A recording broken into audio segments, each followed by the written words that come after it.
Okay, this is a quick video regarding XenWord and WooCommerce.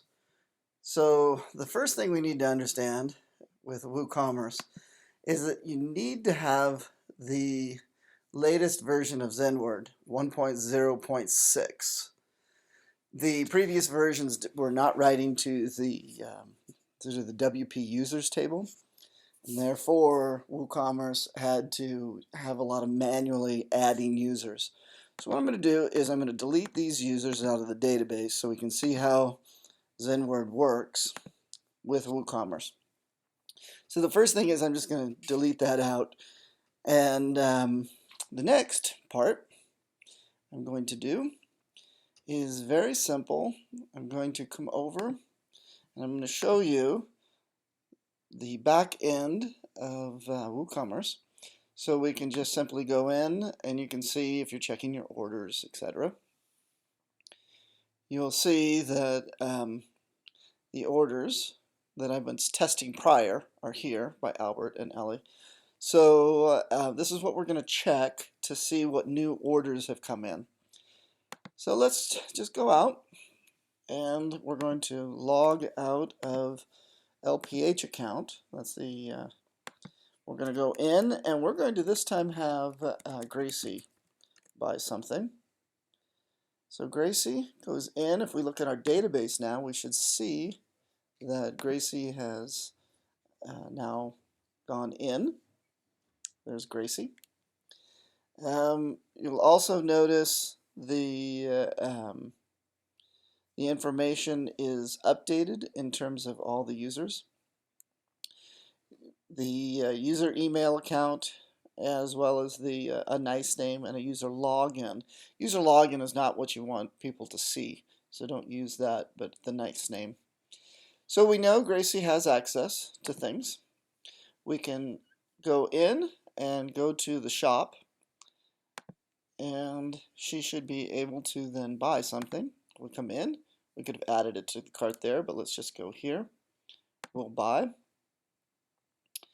We'll actually view the cart, and there's going to be a lot of stuff in there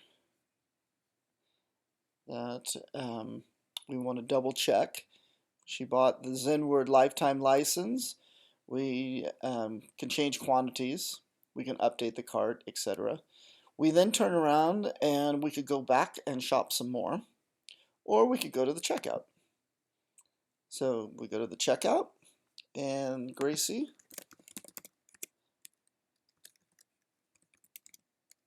is going to need to fill out this information,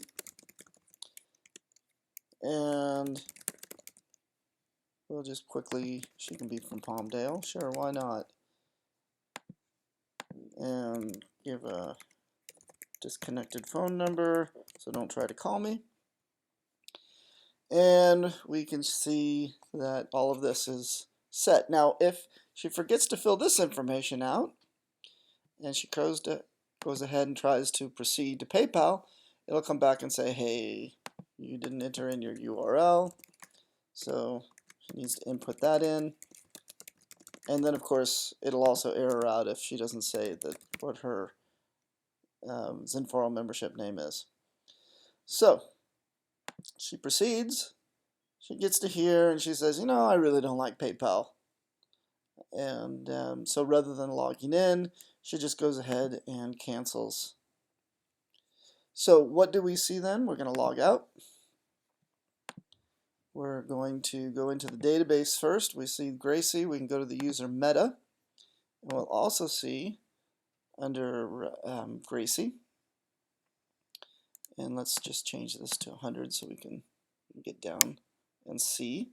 So there's Gracie, and you'll also see the cart information. You'll also see the information she filled out in terms of the house, etc.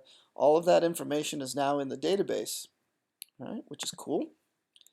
We then go in, and let's say as an administrator we get an email that says, hey, someone tried to buy and they decided no, they didn't want it. So we can come over to the order,